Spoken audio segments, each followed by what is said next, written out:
Բարև ձեզ, ձեզ հետ բժշկուհի Արմինե Դավթյանն է։ Քանի որ անցած հոլովակը նվիրված էր շաքարային դիաբետի ժամանակ ոչ ցանկալի մթերքներին,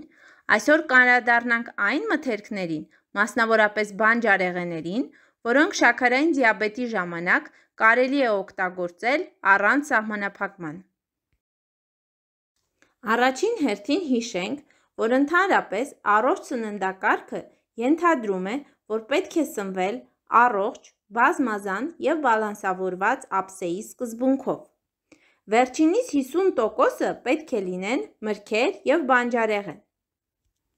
Բացի այն, որ բավարար քանակությամբ բանջարեղենը ապահովում է օրգանիզմին վիտամիններով, միկրո և մակրո էլեմենտներով, այն նաև հարուստ է բջջանյութով, որը նպաստում է աղիների նորմալ աշխատանքին և հեռացնում օրգանիզմից տոքսիկ նյութերը։ Շաքարային դիաբետի ժամանակ, քանի որ մեր խնդիրն է արյան մեջ գլյուկոզայի մակարդակը պահպանել հնարավորինս կայուն, խուսափել խիստ տատանումներից,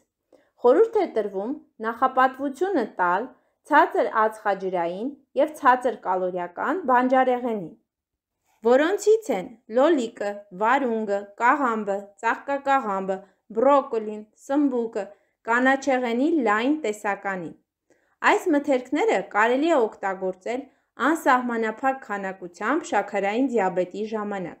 քանի որ սրանք ոչ միայն չեն բարձրացնում արյան մեջ գլյուկոզայի մակարդակը, այլ նաև դանդաղեցնում են ածխաջրերի յուրացումը։